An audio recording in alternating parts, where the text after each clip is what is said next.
NDA के बच्चों को काफी कंफ्यूजन हो रहा था कि कितने क्वेश्चन सर किस पार्ट से आते हैं, मैथमेटिक्स में किस पार्ट से कितने क्वेश्चन आते हैं, जरा इसका वीडियो बनाइए। तो इसको कंप्लीट एनालिसिस करके और जो 10 साल का मेरा एक्सपीरियंस है उसको देखते हुए एक एक चीज बताएंगे।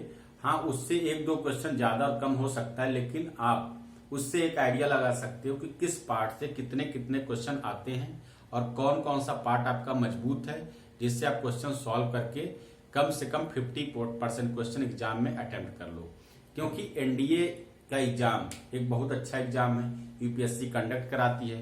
तो यूपीएससी तो ऐसा है नहीं कि हलवा क्वेश्चन डाल दिया उठा के आप खटाखट टिक करके चले आओ और एग्जामिनर भी बड़ा आसान क्वेश्चन दिया है, ऐसा बिल्कुल नहीं होता है। उसमें 120 क्वेश्चन आते हैं। 120 क्वेश्चन में, मैथमेटिक्स के 120 क्वेश्चन में आप ये मान के चलो 20 क्वेश्चन ऐसा होता है जो एक नॉर्मल स्टूडेंट नहीं कर सकता। नॉर्मल स्टूडेंट की बात तो छोड़ो, टीचर भी नहीं सॉल्व कर सकता। 20 क्वेश्चन ऐसे वो लोग डालते हैं उलझाने के लिए। 100 क्वेश्चन ऐसा होता है जो आप सॉल्व कर सकते हो। 100 क्वेश्चन में हर एक बच्चा जो भी क्लास में एवरेज से ऊपर होता है, एवरेज से थोड़ा सा एक्स्ट्रा होगा, जो बच्चा क्लास में कहेंगे इंटेलिजेंट है, तो उस बच्चे को अगर देखा जाए तो कितना क्वेश्चन कर पाता है, कम से कम 80 क्वेश्चन 70 क्वेश्चन कर पाता है। लेकिन सिलेक्शन के लिए हर एक एवरेज स्टूडेंट को लेना होता है, तो 120 में 60 क्वेश्चन यानी कि 50% अगर आप क्वेश्चन करके आते हो तो सेलेक्ट हो जाओगे। श्योर है सिलेक्शन होगा 50% में, लेकिन गलती नहीं करना है आपको। जैसे मान लीजिए आप एक्यूरेसी खराब करके चले आए, आपकी 80 क्वेश्चन 10 क्वेश्चन गलत कर दिए, तो थोड़ी ना होगा आपका सिलेक्शन, नहीं होगा। क्योंकि इसमें एक्यूरेसी का ध्यान रखना होता है। जैसे बहुत से बच्चे कहते हैं कि सर हम 80 क्वेश्चन करके आए हैं, 10 गलत है मेरे, 12 गलत है, हो जाएगा। और एक बच्चा कहता है सर हम सिर्फ 60 क्वेश्चन करके आए हैं जिसमें से मेरा एक क्वेश्चन गलत है, या 65 क्वेश्चन करके आए मेरा 3 क्वेश्चन गलत है। तो कम क्वेश्चन किए हो कम गलती है, और 60 के पास हो, 58 के पास हो तो आपका सिलेक्शन हो जाएगा। लेकिन 80 वाले का सिलेक्शन नहीं होगा। आपसे number of question negative marking करने के बाद उसका ज्यादा होगा, फिर भी उसका सिलेक्शन नहीं होगा, क्योंकि उसका एक्यूरेसी खराब हो गया। एक्यूरेसी का मतलब ये होता है कि नंबर ऑफ क्वेश्चन जो अटेम्प्ट करते हो उसमें गलतियां कम होनी चाहिए। ये बात समझ में आ गई। दूसरी बात, किस पोर्शन से कितने क्वेश्चन आते हैं, बड़ा इंपॉर्टेंट है, सब लोग समझना। आपका जो पोर्शन होता है, कितने पार्ट होते हैं।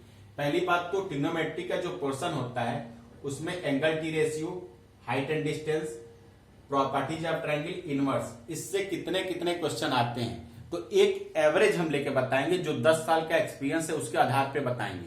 ध्यान से समझिएगा। एंगल टी रेशियो से इससे क्वेश्चन आते हैं 6 से 10 क्वेश्चन। कभी कभी 6 आया है, 10 आया है, इसके बीच में रहेगा। ठीक है, लिखते जाइएगा एक एक पॉइंट को। हाइट एंड डिस्टेंस से 2 से 3 क्वेश्चन, मतलब 2 से 3, इससे अधिक नहीं आ सकता। अब देखिए प्रॉपर्टीज ऑफ ट्रायंगल से, इससे भी 2 से 3 क्वेश्चन। इनवर्स ट्रिग्नोमेट्रिक फंक्शन से 2 से 3 क्वेश्चन। ठीक है, तो ये हो गया पूरा ट्रिग्नोमेट्री। ट्रिग्नोमेट्री में सबसे ज्यादा स्कोरिंग कौन सा पार्ट होता है, एंगल टी रेशियो का। ये आप लोग नोट करते चलिए। दूसरा देखिए डिटर्मिनेंट मैट्रिसेज, ये अलग पोर्शन है। डिटर्मिनेंट मैट्रिसेज में जो क्वेश्चन आता है 3 से 4 क्वेश्चन, डिटर्मिनेंट से 3 रहेगा या 4 क्वेश्चन रहेगा। मैट्रिसेज से भी 3 या 4 क्वेश्चन। नोट करते चलिए। 2D 3D वेक्टर, ये समझ लो कि ये बैकबोन है एनडीए के एग्जाम का। जिस बच्चे को 2D 3D वेक्टर नहीं आता है, वो लोग आपके पास, वो लोग खूब मेहनत करें। आपके पास अभी अच्छा खासा टाइम है, 5-6 महीने का। अगले एग्जाम के लिए ऐसे तैयारी करो कि पूरा चैप्टर याद हो जाए, आपको एकदम जुबान पे होना चाहिए। देखते ही इसका आंसर टिक कर लो। तो इसको समझो, 2D 3D वेक्टर एक कंप्लीट 30 क्वेश्चन देता है, पूरा मिला के 30 क्वेश्चन आता है एग्जाम में। किस पोर्शन से कितने क्वेश्चन आते हैं इसको समझिए।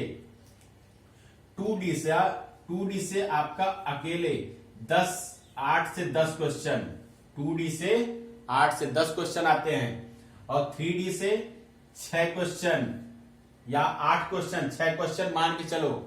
और वेक्टर अलजेब्रा से आता है 8 से 10 क्वेश्चन, 8 से 10 क्वेश्चन, तो पूरा मिला के कम से कम 30 क्वेश्चन एग्जाम में आता है।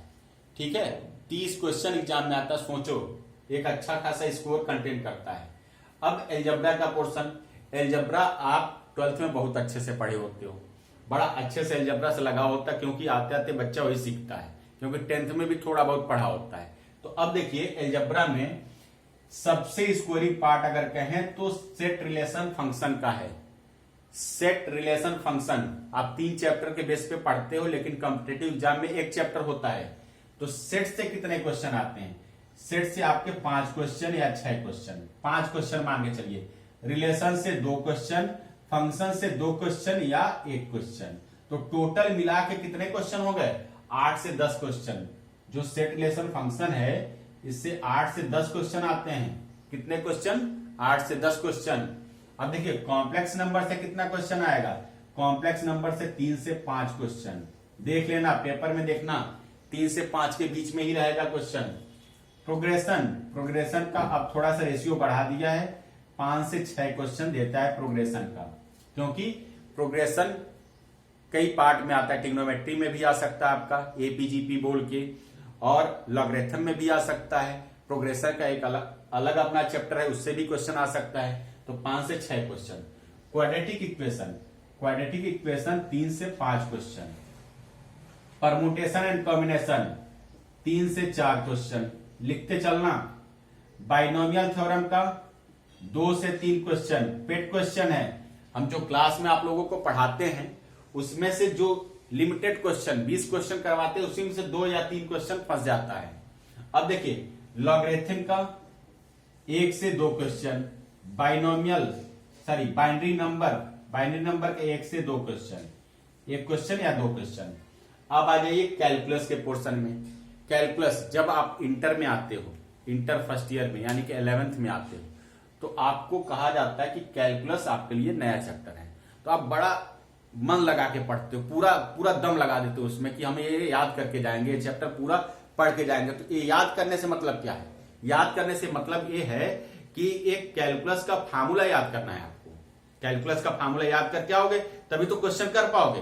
तो इसको पूरा याद करना है कैलकुलस का फार्मूला, तब क्वेश्चन करेंगे। इसमें शॉर्टकट तो होता है लेकिन लिमिटेड शॉर्टकट है। बाकी सब में शॉर्टकट भरा पड़ा है, लेकिन इसमें लिमिटेड शॉर्टकट है, पूरा फार्मूला है। तो इससे कितने क्वेश्चन आते हैं? देखिए लिमिट, कॉन्टिन्यूटी एंड डिफरेंशियबिलिटी से 3 से 5 क्वेश्चन। लिमिट का क्वेश्चन तो मान के चलो 2 क्वेश्चन फिक्स है, 2 क्वेश्चन फिक्स है, 3 भी हो सकता है। तो लिमिट, कॉन्टिन्यूटी एंड डिफरेंशियबिलिटी से 3 से 5 क्वेश्चन।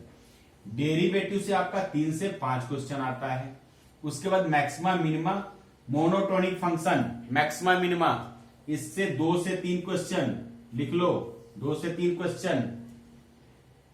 अब देखो ये तो डिफरेंशिएशन का पोर्शन था, इधर डिफरेंशिएशन का पोर्शन था, अब नीचे इंटीग्रेशन का पोर्शन है। इनडेफिनिट इंटीग्रल से क्वेश्चन आता है 5 से 7 क्वेश्चन, 5 से 7 क्वेश्चन। किससे? इनडेफिनिट इंटीग्रल से। ए स्कोरिंग पार्ट होता है। डेफिनिट से, इससे भी 5 से 7 क्वेश्चन अब देने लगा है। पहले 3 या 5 क्वेश्चन आता था, अब 5 से 7 क्वेश्चन आ रहा है एग्जाम में। अब देखिए एरिया अंडर कर्व, जैसा इसका नाम है वैसा इसका काम भी है। तो एरिया अंडर कर्व इसका थोड़ा टफ आता है क्वेश्चन, तो इसका 1 या 2 क्वेश्चन देगा, 1 से 2, इससे ज्यादा नहीं। कभी कभी इसको स्किप कर देता है, छोड़ देता है। नीचे देखिए, नीचे हम लिखे हैं, ध्यान से सुनिएगा। डिफरेंशियल इक्वेशन आप लोग सॉल्व करते ही परेशान होते हैं, उसको काफी बड़े मेथड से सॉल्व होता है। तो इसका ज्यादा वेटेज नहीं है, इसका 1 या 2 क्वेश्चन देता है। लिख लीजिएगा, नीचे है, थोड़ा देख के लिखिएगा। डिफरेंशियल इक्वेशन के कितने क्वेश्चन आते हैं? 1 या 2 क्वेश्चन। अब बात आती है प्रोबेबिलिटी और स्टैटिस्टिक्स। अब देखिए प्रोबेबिलिटी, जो प्रोबेबिलिटी से बड़ा घबराते हो ना कि कैसे सॉल्व होगा सर, क्या मेथड लगेगा, 12th में टीचर बड़ा घुमा दिया, तो इसका खूब शॉर्टकट हम बनाए हैं, खूब शॉर्टकट क्लास में बताया था। तो इससे क्वेश्चन जो आ रहे हैं आजकल के डेट में, क्वेश्चन इसका आ रहा है कभी 6, कभी 8, कभी 10, कभी 12 क्वेश्चन आया है। तो इसको लिख लो, ये बड़ा इंपॉर्टेंट है, स्कोरिंग पार्ट है, लिख लो इसको। प्रोबेबिलिटी के कितने क्वेश्चन? 6 कभी 8, कभी 10, कभी 12, यानी कि 12 क्वेश्चन मान के चलो। ठीक है, स्टैट से 5 क्वेश्चन, 6 क्वेश्चन, 10 क्वेश्चन ऐसे आता है, तो 6 से 10 क्वेश्चन। ठीक है, मीन, मॉड, मीडियन आपको याद रहे तो 3 क्वेश्चन तो ऐसे हो जाएंगे।